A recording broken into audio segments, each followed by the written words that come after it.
All right. Hello, everyone. Tim Davis coming to you guys with another market review.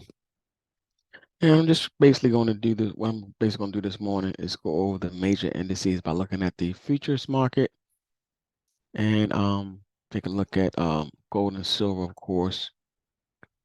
Um, and we'll take it from there. Just some basic stuff this morning to show you guys what the markets are showing us.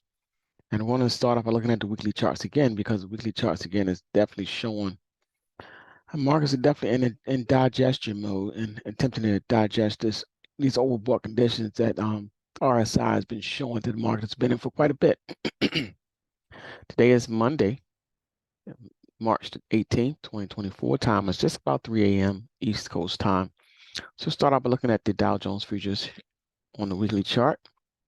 And as I pointed out last week, we have been trading in a very, very tight range, and that tight range still exists for now.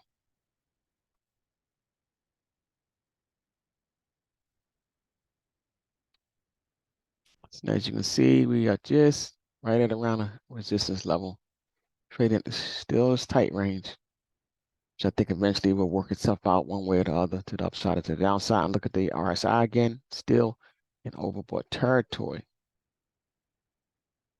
on the weekly chart. But of course, been working itself lower. Look at the oscillator there. This weekly chart of the Dow Jones. Keep in mind this week, folks, we have Fed speak on this Tuesday and Wednesday. For the FOMC meetings is Tuesday and Wednesday. So that could give markets a reason to move in a big way. So we have to wait and see see what happens. Let's quick look at the weekly chart on the Dow Jones. Take a look at the weekly chart on the S&P E-minis.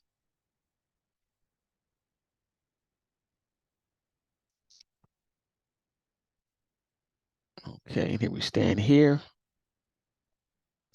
SP Minis has an RSI reading of 85 on the weekly chart, so still in overbought territory. Again, look at the RSI, well into overbought territory. And with the RSI reading still above 80 or 85.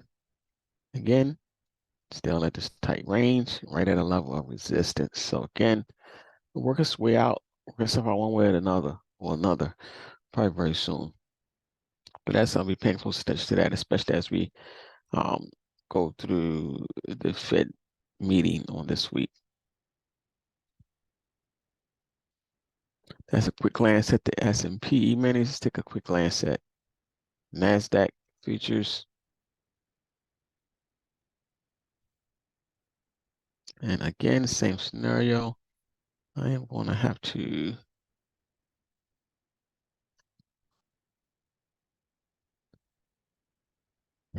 extend my trend line here since we are starting to almost trade beyond it, or almost trend beyond it. So let's extend these trend lines here. Okay. Alrighty.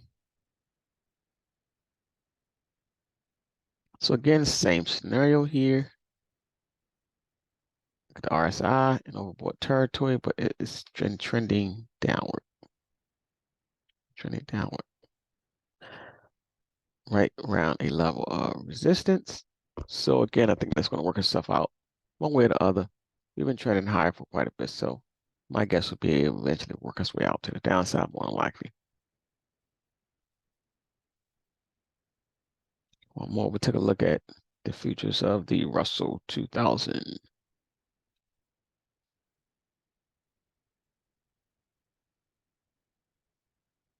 Same scenario, Russell 2000 at level of hovering around a level of resistance.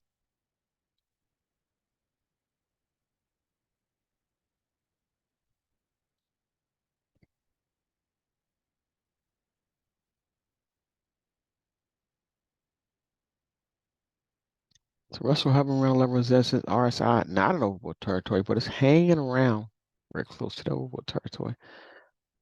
Right at a level of resistance, hit the level, start to pull back. So do we continue to get rejected here and continue to pull back? We have to wait and see, but my guess is that it's a possibility since we've been in this range or uptrend for quite a bit. Excuse me, folks. All right. Let's take a look at the VIX futures. Actually, let's look at the VIX futures this time.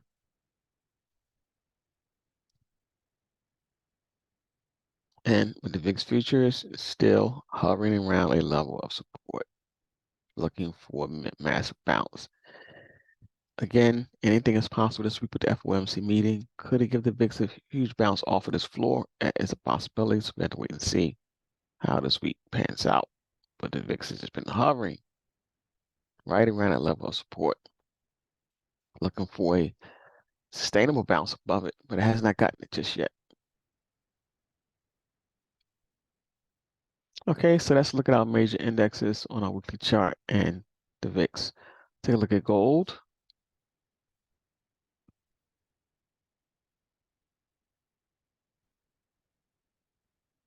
And as I pointed out last week, gold had already established a possible new level of support above that 2100 level. So I think that 2100 level is going to act as a level of support for gold. I think we have two different support levels right now. So since we finally broke above this, show you this range. So this range has been a range we've been trading around for quite a bit and been unable to break above it until recently. This big move up. And of course, we're starting to pull back now. So that 2150 level, 2150 level, 2152 level is a level of is one level of support. If we do not hold around this 2150 level, then we can see price action come back down towards 2100. We have to wait and see. Do we get a bounce here? Or do we pull back and get a bounce around this level? We have to wait and see. Right now, gold is still digesting itself, seeing where it wants to find support. But the ultimate breakout was a breakout above 21, which leads me to believe that eventually gold will definitely see higher prices and possibly eventually sustain a level above 2200, where it will probably find support again at that level before heading towards that 23 level. So all in all, I think gold is in an uptrend. It's going to have some pullbacks here and there, but I think it's in a definite new uptrend after we broke above the 2100 level.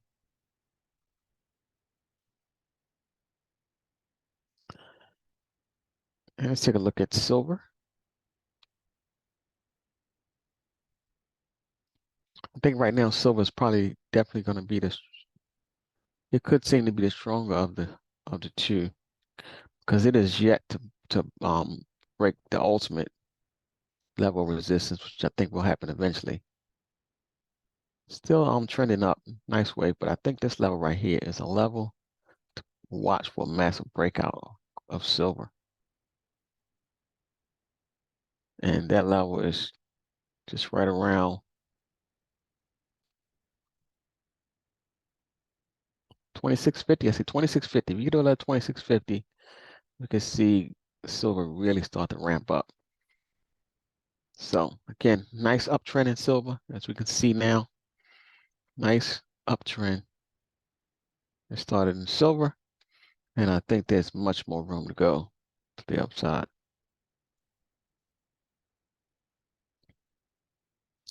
All right, and let's take a look at two more. Let's take a look at copper, because copper also has been forming a breakout above a level of resistance. Again, it's in RSI is above 70 right now, 70, 71 to be exact. But this move higher could continue since we broke above a level that the market has struggled with in the past. It used to be support, as we see here. And now it looks like it wants to use it as resistance. I mean, as it used to be support there. We broke down. Previous support turned into resistance, which is right here. Resistance here. Resistance here, but finally broke through it there. So we finally broke through it. It looks like we're possibly going to use this level as support again before going higher. So we have to wait and see how that pans out. Yes, copper. And one more we took a look at before I end this session, crude oil.